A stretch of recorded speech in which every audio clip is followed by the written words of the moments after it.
오늘 하나님 말씀은 베드로전서 5장 6절에서 7절에 있는 말씀입니다. 제가 받들어 읽어드리겠습니다. 그러므로 하나님의 능하신 손 아래서 겸손하라.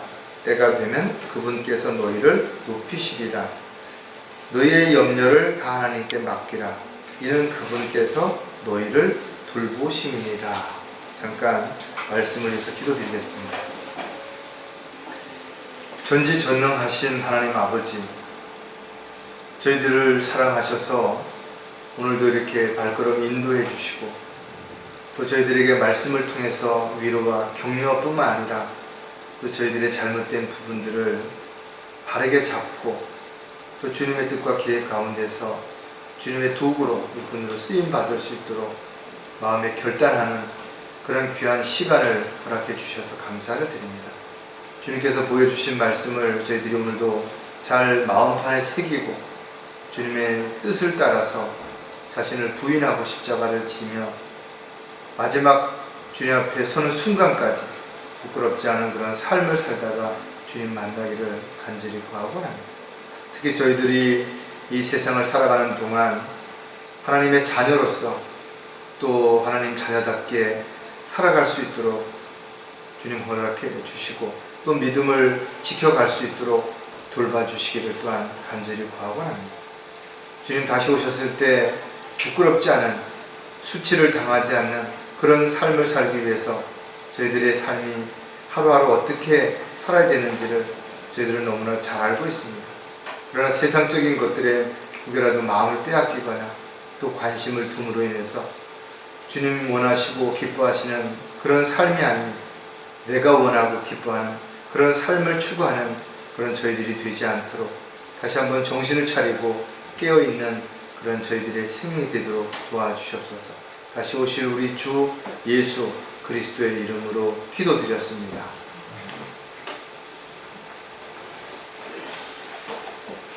세상은 자기 PR 시대라 그래서 어떻게 하든지 나는 이런 사람이다.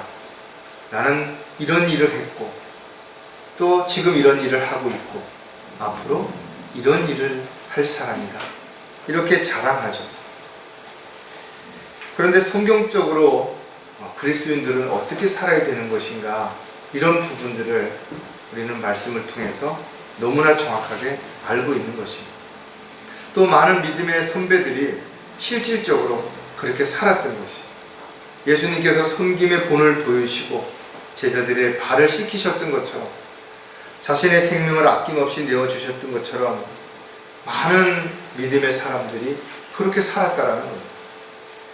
아프리카에 가서 복음을 전하고 귀국한 리빙스턴이라고 하는 믿음의 형제에게 영국 사람들은 아주 찬사를 그에게 보냈고 대환영식을 준비했죠.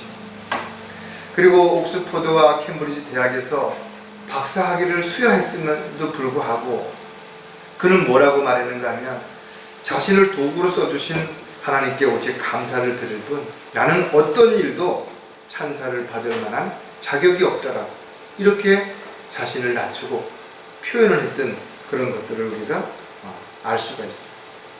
뿐만 아니라 링컨 대통령을 도와서 미국을 이끈 상원 의원이었던 웨이트먼 윌리라고 하는 사람 역시 마찬가지로 그 직을 내려놓고 나서 고향으로 돌아가서 작은 교회에서 어린 아이들을 가르치는 주일학교 교사가 되었는데 그가 사람들에게 뭐라고 평을 했냐면 내가 평생 가졌던 직위 중에 지금 가지고 있는 이 직위가 가장 높은 지위라고, 가장 두려운 지위라고, 가장 많은 부분들을 헌신해야 되는 직위라고 그렇게 표현했다라는 거죠.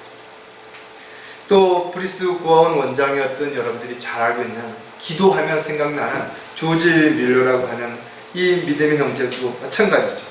내가 지금까지 수많은 사람들에게 칭찬과 좋은 평판을 받기도 했고 또 반대로 비난과 원망을 받기도 했지만 그러나 자신이 완전히 나는 죽었더라고 자신의 모든 것을 다 내려놓았을 때 비로소 하나님께서 나의 모든 필요를 공급해 주신다는 사실을 믿게 되었고 알게 되었다라고 고백했다라는 것이.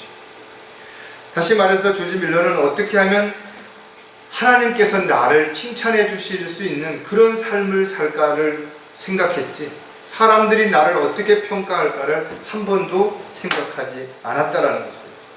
저 여러분 역시 마찬가지로 이 마지막 때에 아무리 열심히 노력하고 아무리 믿음 생활을 잘하려고 해도 때로는 오해를 받기도 하고 손해를 보기도 하고 또 어려움을 겪을 수도 있다는 것이. 그러나 누군가가 나를 알아주겠지, 누군가가 나를 대접해 주겠지, 누군가가 내가 노력하는 것만큼 보상해 주겠지 하는 기대를 갖게 된다면 실망할 수밖에 없어. 또 그런 상황이 주어지지 않을 수도 있다는 겁니다. 그래서 우리는 이 세상을 살아가는 동안 어떤 결과가 나타나더라도 주님께서 나를 다 알고 계시고 보고 계시고 지금 내가 하는 일이 부끄러운 일이 아니라면 절대로 여러분 기죽을 필요도 없고 낙담할 이유가 없다는 것이죠. 오늘 설교 제목은 능하신 손 아래 겸손한 그리스도인이 되라. 능하신 손이라는 것을 한 번쯤 생각해봐요. 하나님은 전지전능하신 분이시다. 모든 것을 하실 수 있는, 모든 것을 아실 수 있는 그분의 손 아래 있다면 우리는 더더욱 겸손해지라는 것이. 자칫 잘못하면 마치 종이 주인 행세를 하는 것처럼 주인의 권력과 명예와 이름을 앞세워서 자신의 어떤 배를 불리는 그런 가짜가 사꾼이 될 수 있음을 우리는 반드시 기억해야 되는 것이죠. 겸손하다라는 말은 말 그대로 자신을 낮춘다라는 것이. 몸을 낮추고 양보할 수 있는 것, 이런 것이 겸손함의 시작인 것이죠. 따라서 겸손은 그리스도인들의 삶에 있어서 반드시 실천해야 할 덕목 가운데 하나인 것이고, 그리스도인이라면 반드시 겸손하는 것은 당연한 것이라는 것이죠. 그러나 겸손한 자가 되기 위해서는 결코 쉽지 않죠. 철저하게 자신을 부인하고 버리지 않는 한, 또 낮은 자세로 내려가지 않는 한 겸손할 수 없게 되는 것이죠. 사도 바울 역시 서로 복종하고 겸손함으로 옷 입으라고 우리에게 권면하고 있습니다. 아무리 보잘것없어 보이는 지체를 할지라도 그를 존중하고 오히려 그 앞에서 자신을 겸손하게 낮추었을 때 존중받을 수 있는 그리스도인이 될 수 있기 때문에 그런 것이. 교만한 자들은 반드시 하나님께서 대적하시고 겸손한 자들에게 은혜를 베푸신다고 분명히 성경에 기록되어 있다. 또 겸손은 내적 삶의 바탕이 되는 아주 기본적인 것이. 겸손은 내적으로 하나님의 사랑으로 충만하지 않는다, 하나님의 은혜가 내 안에 가득하지 않는다면 절대로 겸손할 수 없습니다. 아담의 옛 성품, 타락한 성품을 가진 사람들은 교만해서 사람들에게 대접받고 인정받고 높은 위치에 올라가고 뭔가를 지시하고 가르치고 이런 것만을 요구하기 때문에 그렇다라는 것이죠. 따라서 겸손이 우리의 그리스도인들의 삶의 바탕이 되지 않는다면 그가 하는 모든 것들은 오히려 가식적이고 형식적인 위선자처럼 보일 수밖에 없게 되는 것이죠. 따라서 그리스도인들이 올바른 신앙생활을 하기 위해서는 반드시 겸손에서부터 모든 것들이 출발되어져야 되는 것이죠. 우리가 사랑의 기초 위에 믿음의 뿌리를 내린다면 겸손을 통해서 그 꽃이 아름답게 피어나 또 거기에서 그리스도의 향기를 나타낼 수 있는 결과를 가져올 수밖에 없기 때문에 그런 것입니다. 따라서 저와 여러분은 주님의 손에 붙잡혀서 도구로 쓰임 받을 때 놀라운 능력을 발휘할 수 있는 것이지, 결코 우리가 주님을 떠나서 주님의 뜻과 계획에서 벗어나서 자신의 지식, 경험, 열정, 어떤 노력을 가지고 무언가를 해내는 결과들은 결코 아름다운 성령의 열매가 될 수가 없다는 것이죠. 따라서 저와 여러분은 반드시 주님의 손에 붙잡혀야 되는 것이죠. 주님의 뜻과 계획 안에서 모든 것들을 이루어갈 수 있는 종이요 주님의 일꾼이라는 사실을 한순간도 절대로 잊어서는 안 될 것입니다. 자, 겸손한 그리스도인이 되려면 그럼 우리가 어떻게 해야 될 것인가를 또 우리가 한번 생각해 볼 텐데, 가장 먼저 겸손의 본질을 정확히 알아야 한다는 거예요. 말만 겸손하는 것이 아니라 겸손이 도대체 무엇이냐 이거죠. 겸손이라는 단어는 라틴어에서부터 유래됐는데 그 어원을 따져보면 대지, 땅, 흙 이런 의미를 가지고 있습니다. 즉 가장 낮은 위치에서 모든 것을 다 받아들이고 포용하고 그러므로 해서 거기서 생명이 움틀 수 있는 근본이 될 수 있기 때문에 그렇다는 거죠. 즉 그리스도인들의 삶이 겸손히 빠지게 된다면 그가 아무리 열정이 있고 아무리 헌신적인 것을 드러낸다 하더라도 오히려 사람들에게는 이중인격자 또는 겸손하지 못한 또는 어떤 가식적인 형식적인 모양만을 내세우는 위선자로 보일 수밖에 없기 때문에 그렇다는 거죠. 따라서 그리스도인들의 신앙생활에 있어서 가장 근본이 되는 것은 바로 사랑을 통해서 시작이 되지만 그 사랑에 겸손이 없다면 그것은 반쪽 그리스도인이 될 수밖에 없다는 것이죠. 따라서 하나님의 위대한 사랑을 알 수 있는 가장 좋은 것은 바로 그 사람이 겸손한 삶을 살고 있는 것인가 아닌가를 통해서 우리가 잘 분별할 수 있게 되는 것이죠. 따라서 저와 여러분은 어떤 경우에도 자신을 높이려고 하기보다는 자신을 스스로 낮추어서 오히려 하나님 앞에 높임을 받을 수 있는 그 날을 우리가 소망 가운데 두고 살아가야 하는 저와 여러분이 되어야 될 것이죠. 따라서 섬김을 받기보다 섬기는 자로 살아간다는 것은 결코 쉽지 않다 이거죠. 그러나 그리스도인들은 그렇게 살아야 되는 것이죠. 그렇게 살기 위해서 우리는 겸손의 본질을 정확하게 알아야 될 뿐만 아니라 한순간도 겸손의 본질을 잊지 말아야 됩니다. 그 겸손의 본질의 근거는 바로 예수님이시고 예수님은 그 겸손의 본을 직접 보이신 분이시라는 것이죠. 안타깝게도 많은 사람들이 성경 지식을 가지고 있고 또 교회에서 종교적인 열성을 가지고 뭔가를 하고 있지만 그러나 그 안에 참으로 진정한 겸손의 본질이 없기 때문에 겸손한 척, 사람들 앞에 예의가 바른 척 이렇게 가식적인 어떤 체면이라는 가면을 쓰고 살아가는 종교인들이 너무나 많이 있다는 거죠. 따라서 저와 여러분은 겸손의 본질을 정확하게 알고 스스로 본을 보이신 주님을 따라서 우리도 그것이 지식적으로 다른 사람에게 이렇게 해야 된다는 것이 아니라 그런 본을 보이는 삶을 살아가는 그런 삶이 많은 지체들에게 위로와 힘을 줄 뿐만 아니라 더 나아가서는 함께 주님의 사역을 이루어가는 데 있어서 가장 힘이 되는 계기가 될 수 있을 것입니다. 겸손의 본질을 정확히 아는 그리스도인들에게는 어떤 특징들이 있는지를 우리가 또 생각해 보면 기만의 욕망에 따라서 살지 않기 때문이라는 거죠. 본질에 확실하게 이렇게 자기를 잘 적용시키는 사람, 바로 자기가 겸손의 본질을 알고 있다면 더 나아가서 교만하거나 자만한 생활을 하지 않겠죠. 또 자신의 어떤 욕망을 따라서 욕심을 채우기 위해서 그렇게 살지 않을 것입니다.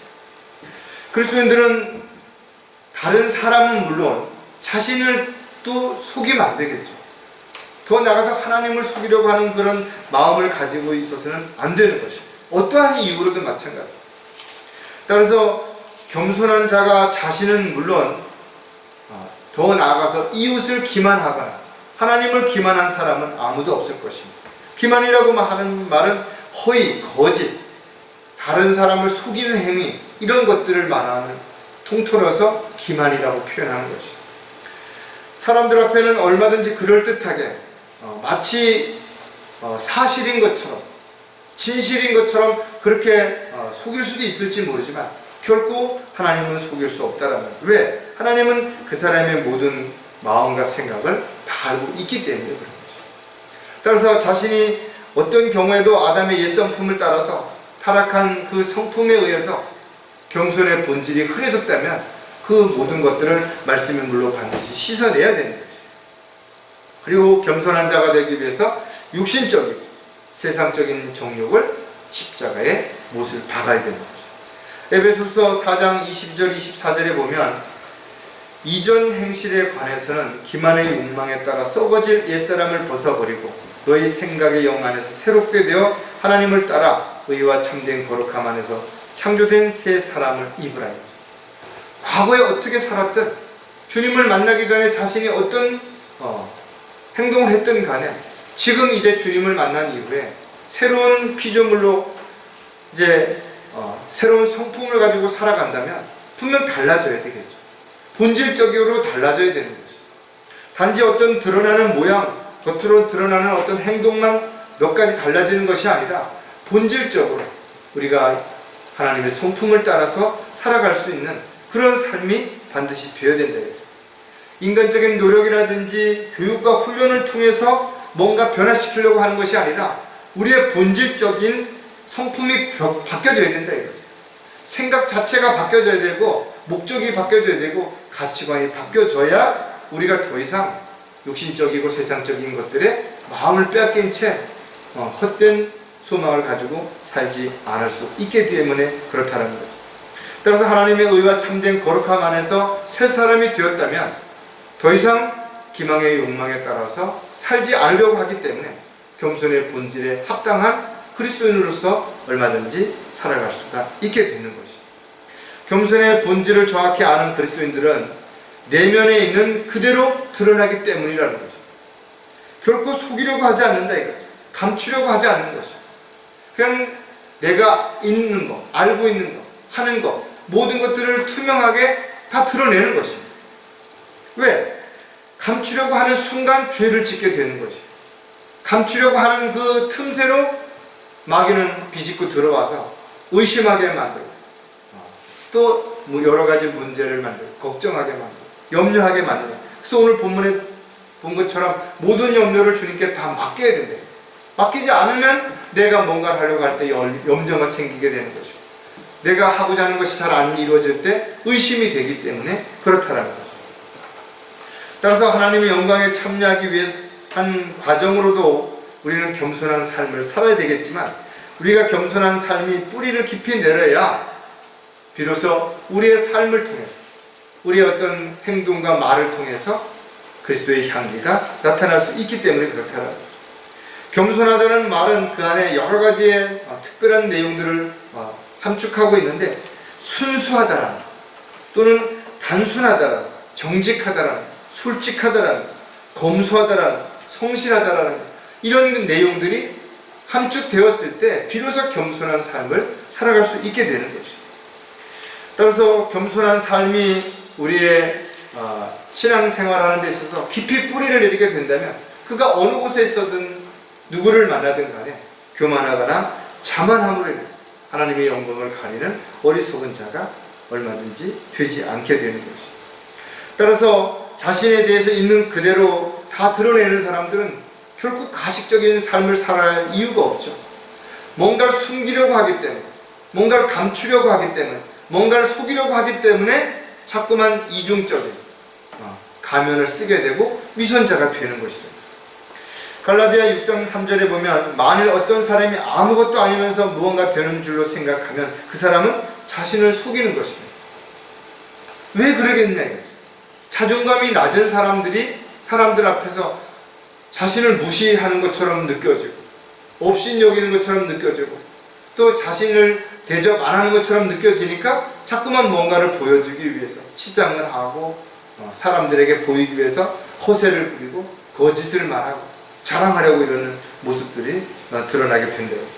오늘날 많은 사람들이 스스로를 높여 자신에 대한 어떤 평가를 받으려고 하지만 그러나 그 공허한 마음은 채울 수가 없기 때문에 또 다른 무엇인가를 자꾸만 드러내기 위해서 거짓말을 하게 되고 위선을 부릴 수밖에 없는 것입니다. 성경을 알면 알수록 자신이 얼마나 참 하찮고 보잘것없는 그런 존재인지를 분명하게 알게 되죠. 그래서 결과적으로 성경을 많이 알면 알수록 겸손한 삶을 살 수밖에 없어요. 왜? 자신이 가진 모든 것 하나님이 주신 것이고 자신이 할 수 있는 모든 것들도 하나님께서 지혜와 능력을 주시지 않으면 아무것도 아니라는 것이죠. 또 자신이 사랑하고 뭔가를 믿음을 가지고 생활한다 하더라도 하나님이 나와 함께하지 않아야 하신다면 하나님의 뜻과 계획 가운데 있지 않다면 하나님께서 원하시는 삶이 아니라면 이 모든 것들은 그냥 나를 위해서 사는 삶이 되기 때문에 그런 것이죠. 또 겸손한 사람은 오직 진리를 말하며 자기 이웃과 또 자신에게 절대로 거짓말을 하지 않는다는 거예요. 왜? 진리 안에는 거짓말이 없기 때문에 그렇습니다. 반대로 말하면 거짓말 안에는 그것이 아무리 잘 포장되고 아무리 사람들을 완벽하게 속인다 하더라도 거짓말 속에는 진리가 없기 때문에 그렇습니다. 진리의 영이신 성령께서 우리를 주관하시고 인도하신다면 우리는 반드시 진리를 따라 살아야 되는 것이고 진리를 말해야 되는 것이고 또 진리 안에서 우리가 분명 겸손한 삶을 통해서 본을 보이는 삶이 우리의 내적 생활의 기본이 되어야 됩니다. 이것이 반드시 바깥으로 또 드러날 수 있는 열매가 맺어질 수 있어야 되는 거죠. 겸손의 본질을 정확히 아는 그리스도인들은 더 낮은 위치로 내려가야 하기 때문에 자신을 스스로 낮춰야 된다는 사실을 아는 사람은 굳이 높이려고 하지 않죠. 내가 지금 낮추면 낮출수록 언젠가 주님이 높여주실 것을 아는 사람은 굳이 자신을 높이려고 하지 않는 거죠. 초대받았을 때 굳이 높은 자리에 올라가려고 하지 않는다 이거죠. 가장 낮은 자리에 있어도 주인이 알아보고 제일 높은 자리로 불러 올려준다 이거죠. 그러나 자기가 스스로 높은 자리에 올라가 있다면 계속해서 주인이 더 높은 자리에 올라앉을 수 있는 사람을 만났을 때 자신은 점점 바닥으로 내려갈 수밖에 없는 결과를 가져올 수밖에 없는 것이죠. 아담의 옛 성품을 가진 사람들의 특징은 자신을 높이려고 하고 자신을 드러내려고 한다. 인정받으려고 하는 거죠. 루시퍼가 그랬던 것처럼 하나님을 대적한 것과 같이 지금도 마찬가지로 마귀에게 속고 있는 사람, 마귀의 꾀임에 빠져 있는 사람 모두가 마찬가지 하나같이 내가 뭐를 했고 내가 뭐를 할 수 있다라고 사람들 앞에 이야기하지만 결과적으로 자신이 한 것이 아니라 이 모든 것들 또한 하나님께서 해주시는 것임을 알지 못하는 사람, 그들은 이미 교만한 사람들이 된 것이다. 하나님의 인도하심을 따르는 사람들은 자신을 자랑하지 않는다. 자신이 무엇을 했든 그것은 주님이 하신 것이, 자신이 어떤 결과를 가져왔든 주님께서 능력을 주셨기 때문에 그렇게 하셨던 것이기 때문에 오직 주님을 자랑하는 것이, 십자가를 자랑하는 것입니다. 저와 여러분이 건강한 것도 또 지금 살아가면서 필요한 모든 것들을 공급받는 것도 결과적으로는 주님이 허락하신 것이, 내가 노력한다고 해서 내가 애쓴다고 해서 모든 것들이 다 이루어지는 거 아니라는 것이다. 누가복음 14장 10절에 보면 그러나 내가 초대를 받으면 가장 낮은 자리에 있으라. 그리하면 너를 초대한 사람이 와서 내게 말하기를 친구여 더 높은 자리에 앉으라고 하리니 그때 너와 함께 앉아 식사하는 모든 사람의 면전에서 내가 존경을 받으리라. 여러분들이 자신을 낮추고 겸손한 삶을 살아갈 때 사람들 앞에 무시당하고 손가락질 받을지도 모르죠.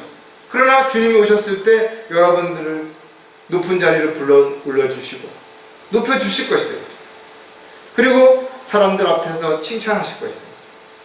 이와 같은 사실을 안다면 우리의 짧은 인생 가운데서 우리가 좀 더 낮아지고 좀 더 부족한 어떤 삶을 산다고 하면 억울할 거 없죠.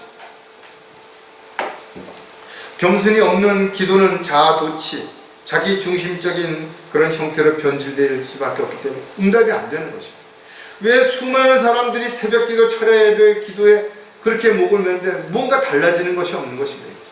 여전히 그들은 육신적인, 지금 당장 자신에게 필요한 것들만을 주님 앞에 때를 쓰고 있기 때문에 그렇다는 거죠. 정말 자신이 무엇을 해야 되는지, 언제 어떻게 해야 되는지, 주님께서 무엇 하기를 원하시는지를 끊임없이 주님 앞에 구한다면 결코 엉뚱한 세상적인 것들에 마음을 뺏긴 채 그렇게 살지 않게 될 것이라는 것이죠. 그리스도인들은 겸손한 생활을 통해서 자신의 영과 혼의 상태를 주 안에서 올바르게 확립시켜야 되고 또 그로 인해서 하나님 앞에 인정받을 수 있는 삶이 반드시 이루어져야 될 것입니다. 겸손의 본질을 정확히 알고 있는 그리스도인들은 기만의 욕망에 따라서 절대로 살아서는 안 될 것이고 또 그렇게 살지 않을 것입니다. 또 내면에 있는 그대로를 다 드러낼 수밖에 없는 것은 하나님께서 나의 모든 것을 다 아신다는 사실을 알고 있기 때문에 그런 거죠. 또 언젠간 주님께서 반드시 높여주실 것을 알기 때문에 스스로 자신을 낮추어서 겸손의 본을 보이는 그런 삶을 살아가는 저와 여러분이 될 수밖에 없다는 사실을 오늘 우리가 다시 한번 마음판에 잘 새기는 계기가 되시길 바랍니다. 두 번째, 겸손한 그리스도인이 되려면 겸손해야 하는 이유를 알아야 된다는 것이죠. 왜 겸손해야 되는 것인가? 하나님의 자녀들이 왜 많은 특권을 가지고 있고 많은 것을 알 수 있고 할 수 있는데도 불구하고 왜 자신을 점점 낮추고 왜 고난을 감수하고 왜 어려움을 스스로 이겨내도록 참고 견뎌내야 되는 것인가? 그 이유를 우리는 분명하게 알아야 된다는 거죠. 많은 사람들에게 인정받고 존경받고 칭찬받기 위해서 사람들은 애쓰고 노력하죠. 밤에 잠 안 자기도 하고 먹을 것을 덜 먹기도 하고, 그래서 자선사업가 독지가 이런 사람들도 많이 있죠. 평생 모은 재산들을 사회에 기부하는 사람들도 있습니다. 훌륭한 사람들이죠. 인간적인 면에서 보면 참으로 훌륭한 사람들이고 우리가 봤을 때 칭찬해 줄 사람이 분명하다 이거죠. 그러나 그와 같은 모든 것들이 자신의 의를 드러내기 위해서라면, 또 어쩔 수 없는 상황에서라면 이 모든 것들이 사람들에게는 어떤 칭찬을 받을지 모르지만 하나님과는 무관하다 이거죠. 정말 하나님이 기뻐하시고 원하시는 일들에 위해서 그렇게 자신의 물질들을 하나님 앞에 내어드린다면 이것이야말로 얼마나 기쁜 일이고 얼마나 감사한 일이고 하늘의 유업을 쌓는 일일 것인가는 우리가 너무나 잘 알 수 있다는 거죠. 하지만 좀 더 세상에서 부귀영화를 누리기 위해서 또 뭔가 언젠가 좀 더 좋은 곳에 갈 수 있겠지 하는 기대감을 가지고 있는 종교인으로서의 이런 모습이라면 참으로 안타깝기 그지없다라는 거죠. 사람들에게 보이기 위해서 가식적이고 형식적인 모든 행동들은 사람들 앞에서는 어떻게 보일지 모르지만 오히려 하나님 보시기에는 가증스러운 모습이 될 수밖에 없기 때문에 저와 여러분은 어떤 경우에도 가식적이거나 형식적으로 사람들에게 위해 보이기 위한 그런 모습으로는 살아서는 안 될 것이다. 예수님 당시의 서기관들과 바리새인들이야말로 가장 열정적인 사람들이었죠. 많은 지식을 가지고 있었던 사람들이에요. 그럼에도 불구하고 그들은 예수님 앞에서 위선자라는 그런 참으로 안타까운 칭호를 받을 수밖에 없었던 것이죠.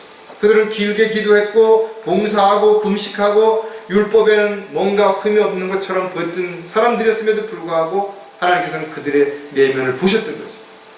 주님께서는 그들의 생각과 마음, 계획을 다 알고 계셨기 때문에 그들을 위선자라고 그렇게 표현하신 것입니다.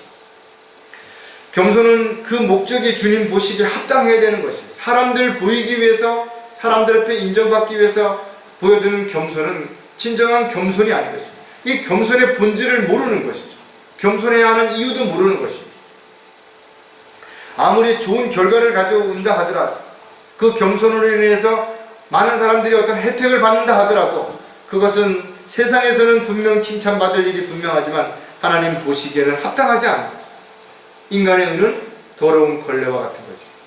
새로 변화되고 주님의 말씀과 주님의 뜻 가운데서 새롭게 새로운 피조물로 태어나지 않는다면 그가 하는 모든 것들은 인간적인, 육신적인 타락한 옛성품에서 나오는 인간에 의해서 나오는 결과에 불과하기 때문에 그렇다는 거예요.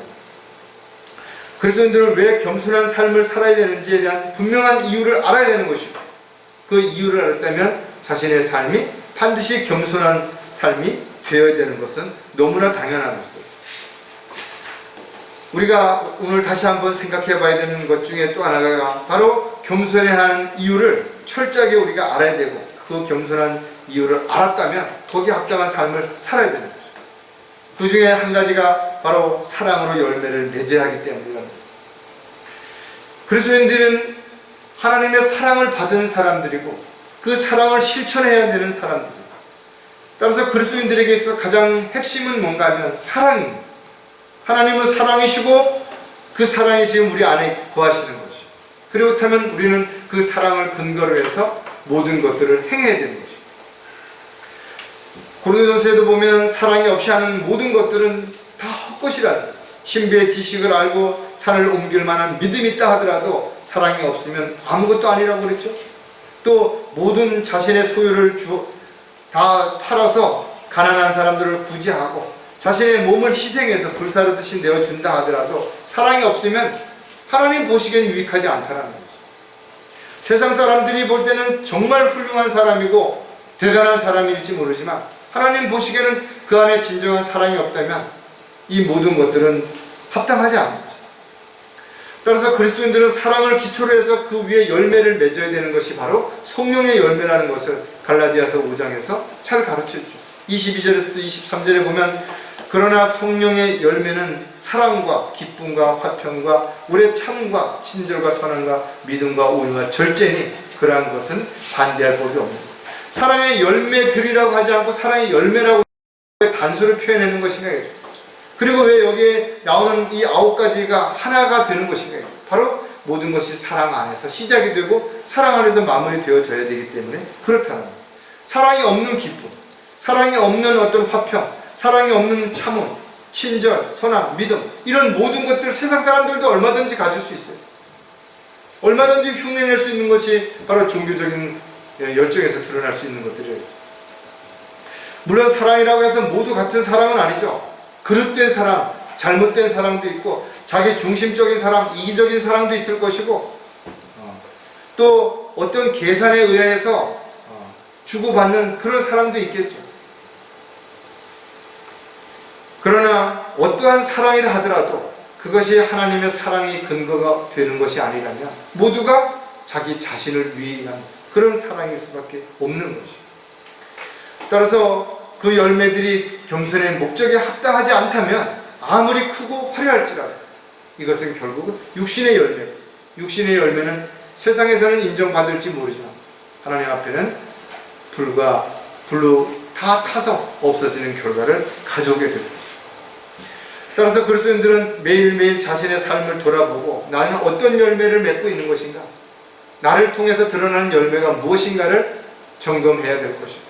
그 열매가 아무리 크고 화려하다 하더라도 성령의 열매가 아니라면 그런 열매를 위해서 여러분들이 불필요한 시간을 허비하는 그런 삶이 지속돼서는 반드시 안 될 것입니다.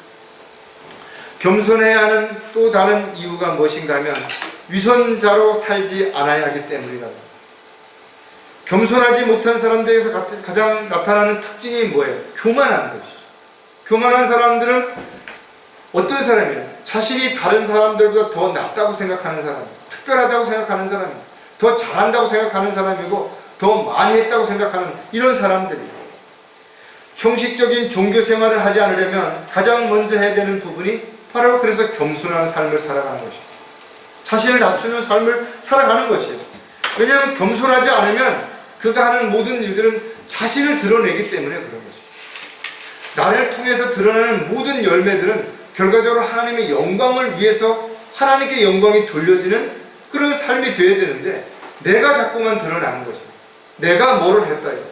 내가 어떻게 했다라고 말하고 있다면 그는 하나님의 영광을 가로채는, 결국은 하나님의 능력과 권위를 이용해서 자신의 영광을 드러내고 자신의 배를 불리는 것에 불과한 것이기 때문에 그렇다는 거죠. 위선을 행하는 사람들의 특징은 말과 행실이 다르겠죠. 겉과 속이 다른 것입니다. 그래서 그런 사람들을 우리가 한마디로 위선자라고 말합니다. 겉으로는 선한 척하지만 속마음은 그렇지 않은 것입니다. 따라서 위선자가 버려야 할 것들이 너무나 많이 있습니다. 그런 것들을 사도 베드로는 우리에게 너무나 잘 가르쳐주고 있죠. 베드로전서 2장 1절 2절에 보면 그러므로 버려야 할 것들의 내용을 잘 나열하고 있는데 모든 악의와 모든 속임수와 위선과 시기와 온갖 비방하는 말을 버리고 그 다음에 가있는 아이들로서 순수한 말씀의 젖을 사모하라. 그래야 그가 성장할 수 있는 계기가 될 수 있다는 거예요. 내 안에 이러한 것들이, 버려야 할 것들이 가득 차 있는 상태에서는 더 이상 겸손을 기대하기는 어렵다. 오히려 그런 것이 차면 찰수록 점점 더 교만해지고 자만해지고 자신을 자랑하고 자신을 높이려고 하는 결과를 가져오기 때문에 그런 것이죠. 따라서 어떤 사람들은 또 자의적인 겸손으로 위선자가 되지 말라는 거죠. 스스로 겸손한 척 하는 거예요. 사람들 앞에. 또 자기가 겸손하다라고 스스로 말하는 거죠. 나는 이런 것도 안 하고 이런 것도 어떻고 이런 것들 하지 말라는 거죠. 내가 그런 걸 말하지 않아도 사람들이 나의 삶을 통해서 저 사람은 겸손한 사람이다. 저 사람은 예의가 바른 사람이다. 저 사람은 참 정직한 사람이다. 신실한 사람이다. 이렇게 평가를 받아야지. 스스로가 나는 이런 사람이다. 아무리 이야기해도 사람들은 그것을 인정해 주지 않는다. 특히 하나님 앞에서는 이 모든 것들이 가증스러운 행동이 되기 때문에 오히려 가장 작은 부분이라도 자신이 뭔가 잘못하고 겸손하지 못한 부분들이 있다면 주님 앞에 간구드리고 지혜롭게 잘 대처하고 초신할 수 있도록 그렇게 하는 저와 여러분이 반드시 되어야 될 것입니다. 또 한 가지 겸손해야 하는 이유를 아는 그리스도인들은 뜻과 계획을 이루어야 하기 때문이에요. 물론 뜻과 계획을 이룬다는 것은 그리스도인들은 자신의 뜻을 이루려고 하는 사람들이 아니죠. 자신의 뜻이 아니라 하나님의 뜻을 이루려고 하는 사람, 하나님의 계획을 이루기 위한 도구일 뿐이라는 사실을 분명히 인정해야 되는 거죠. 자신이 주인이 아니라 종이라는 신분을 분명히 기억하고 더 이상 자신의 권리를 주장하지 말아야 되는 거죠. 겸손하지 못할 때는 아무리 들어도 하나님의 뜻을 알 수도 없고 이해할 수도 없는 것이죠. 왜? 성령께서 지각을 열어주시지 않는 거예요. 조명을 주시지 않기 때문에 그런 거죠. 교만한 사람들은 절대로 어떤 사람이 자신의 잘못을 지적하고 권면하는 것에 귀를 기울이지 않습니다. 누가 잘못한 것을 지적하면 너나 잘해라 그러고 반감을 갖고 있고 공격한다라는 것이죠. 또 자기 방식대로 이해하고 해석하고 또 자기가 원하는 대로 살고자 하기 때문에 다른 사람이 이야기하는 것을 귀담아 들으려고 하지 않을 뿐만 아니라 그런 사람들을 오히려 어리석은 자라고 평가한다 이거죠.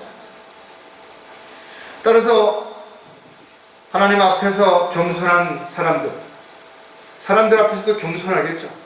자기 스스로도 겸손하지 못한 부분들이 있다면 즉시 겸손한 자세로 돌이키려고 애쓰게 될 것입니다.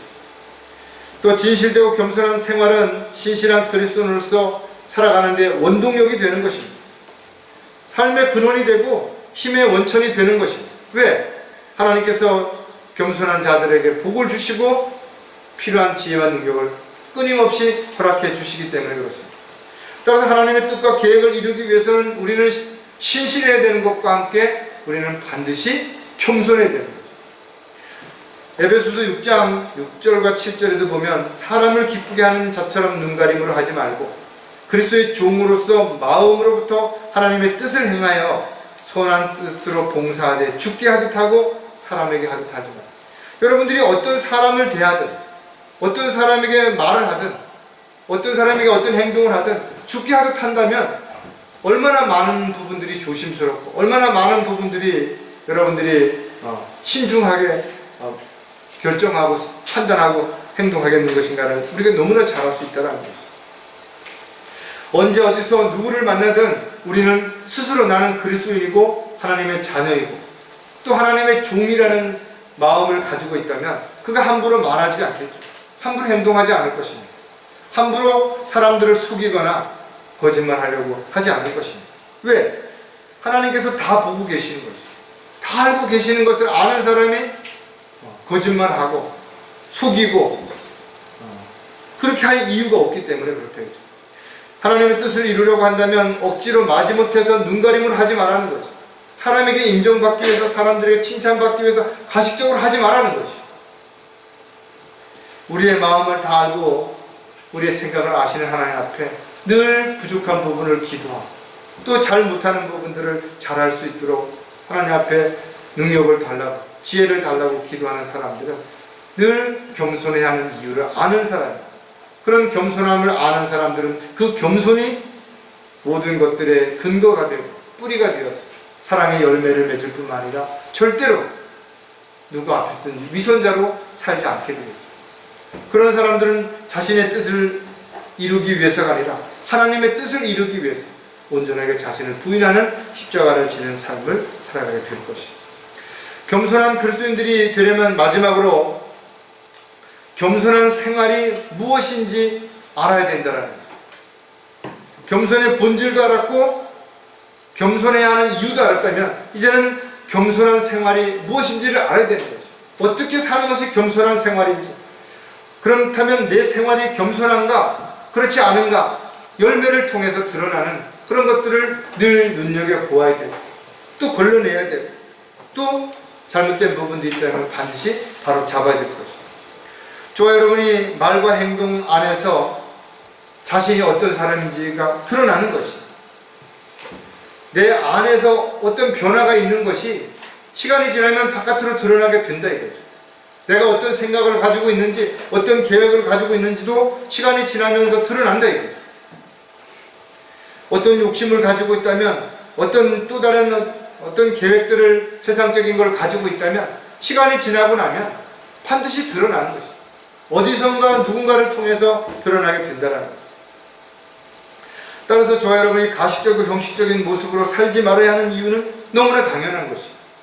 왜? 그렇게 사는 삶이 자신은 물론 하나님 앞에 부끄럽기 때문에 그런 것이죠. 안타깝게도 많은 사람들은 교회를 다니고 있지만 하나님을 믿는다고, 하나님을 사랑한다라고 말하면서도 여전히 지금도 위선자로 살아가고 있다. 아니, 아무도 모를 것이라고 착각하는지, 아니면 하나님께서 다른 사람의 마음과 생각은 다 아시지만 내 마음과 생각은 절대 모르실 거라고 그렇게 착각하는지 모르겠지만 얼마나 많은 사람들이 그렇게 살아가는 거죠. 하지만 하나님은 분명히 우롱당하지 아니하신다는 거죠. 왜? 다 알고 계시기 때문에. 선이든 악이든지 자신이 행한 대로 보상해 주신다고 성경이 약속했을 뿐만 아니라 하나님의 원칙은 누구에게도 예외가 없다.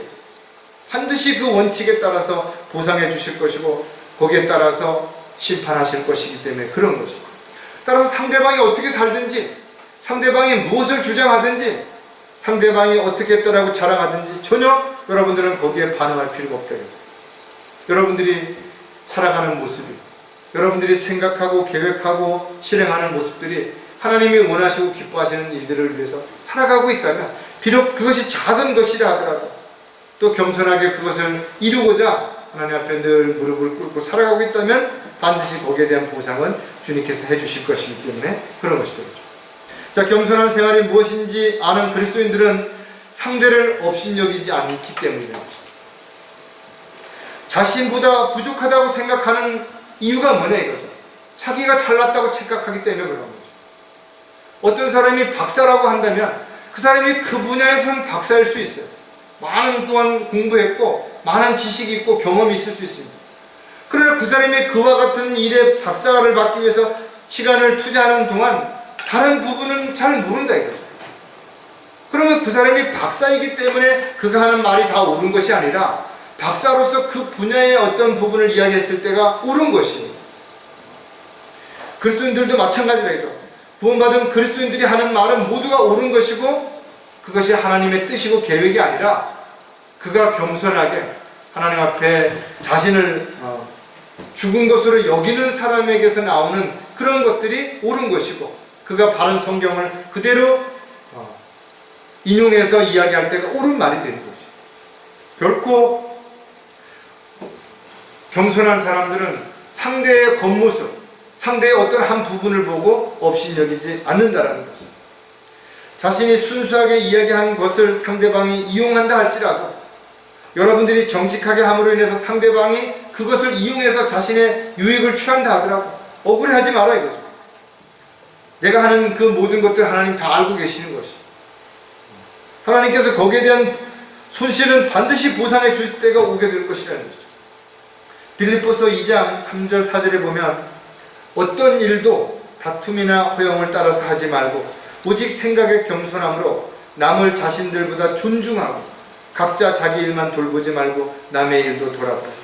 여러분들이 여유가 있다면 나누라 이거죠. 뭔가 할 수 있는 힘이 있다면 도와주라 이거죠. 많은 알고 있는 지식이 있다면 나눔으로 인해서 같이 더 성장하고 또 마귀에 대해서 아는 것이 있다면 함께 나눔으로 인해서 더 많이 대비할 수 있는 계기가 될 수 있기 때문에 그런 것이죠. 자신을 스스로 높이는 자는 아무에게도 높임을 받지 못하는 것이죠. 세상에서도 마찬가지. 스스로 높이는 사람들은 언젠간 그것이 들통나게 됐을 때 오히려 비난받게 돼요. 손가락질을 받을 수밖에 없을 것입니다. 그러나 자신을 낮추는 자는 반드시 언젠가는 높임을 받게 된다는 것이 성경적인 가르침이고 진리인 것입니다. 그러므로 하나님의 능하신 손 아래서 겸손하라. 때가 되면 그분께서 너희를 높이시리라. 이것은 분명한 하나님의 약속인 것입니다. 때가 될 때까지 우리가 어려움을 겪을 수도 있고 힘든 상황에 놓일 수도 있겠어요. 그러나 우리가 참고 잘 견뎌낸다면 반드시 언젠가는 주님께서 우리를 높여주시는 날이 오게 될 것입니다. 주님을 위해서 자신을 낮춘 사람은 반드시 높임을 받게 될 것이고 주님을 위해서 손해를 본 사람은 반드시 보상을 받게 될 것입니다. 따라서 저와 여러분은 상대를 업신여기기보다 상대의 부족한 부분을 알았다면 채워주고 도와주는 그런 사람이 되어야 될 것이죠. 겸손한 생활이 무엇인지를 아는 그리스도인이라면 고난을 받으면서도 감수하기 때문이라는 것이죠. 겸손을 실천하기 위해서 생각지도 않은 어려움에 처할 수도 있어요. 손해를 볼 수도 있어요.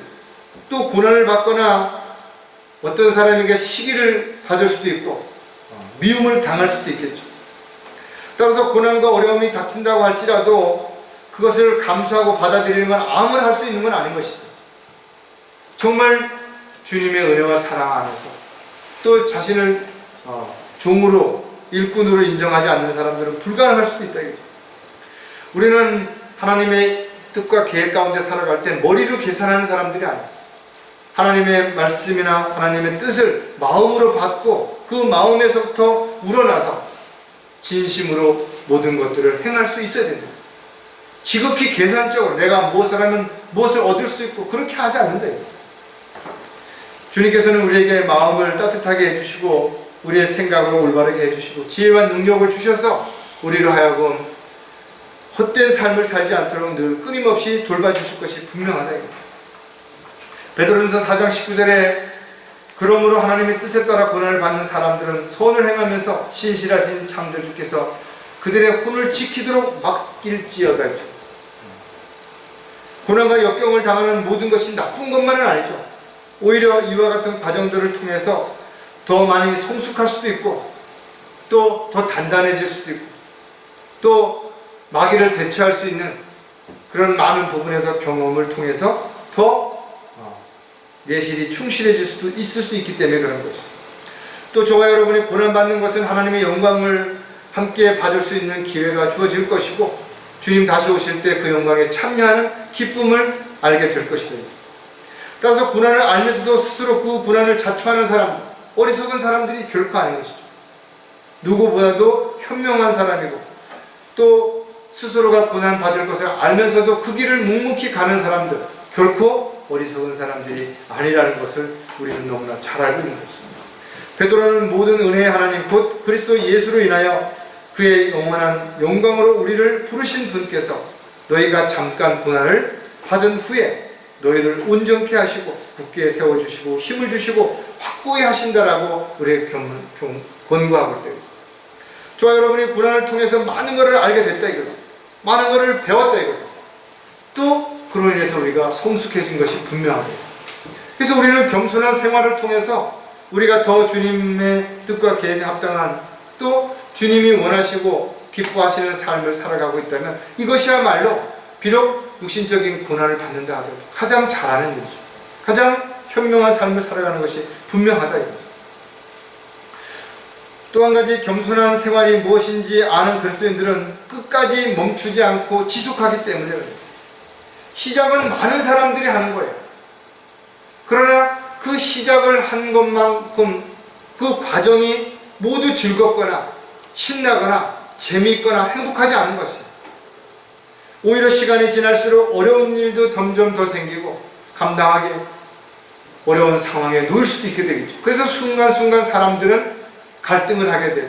그러다 보니까 중간에 포기하는 사람, 곁길로 가는 사람, 또 쓸데없이 변명과 핑계를 앞세워서 자신을 합리화시키는 이런 사람들이 나올 수밖에 없게 되는 것이죠. 손해를 보기 싫고 오해도 받기 싫고 어렵고 힘든 상황 가기도 싫고 그런 사람들이 어떻게 주님을 따르겠냐고. 주님을 따르는 길은 결코 평탄하지 않다 이거죠. 좁은 길이고 많은 사람들이 가지 않는 길인 것이죠. 그럼에도 불구하고 사람들은 이 길을 가려고 하는 이유가 뭐냐면 하나님의 은혜와 사랑을 알기 때문에 그런 것이죠. 하나님께서 자신에게 원하는 일이 뭔지를 알기 때문에 그런 것이죠. 사도행전 20장 24절에 보면 그러나 나의 달려갈 길을 기쁨으로 끝마치고 내가 주 예수로부터 받은 사역 곧 하나님의 은혜의 복음을 증거하기 위해서라는 이런 일을 전혀 개의치 않으려 할 뿐만 아니라 나의 생명을 조금도 아끼지 아니하고 이런 일들이 어떤 일들이에요? 사도 바울이 이야기했던 많은 일들이 있다 이거죠. 수없이 받은 고난, 역경, 어려움, 배고픔, 매맞음, 감옥에 갇히는 이런 일들을 전혀 개의치 않았다 이거죠. 심지어는 자기의 생명도 조금도 아끼지 않았다 이거죠. 이 마지막 시대를 살아가고 있는 그리스도인들, 주님께서 자신을 부르신 목적이 무엇이냐 이거죠. 자신을 통해서 하시고자 하는 일들이 무엇이냐 이거죠.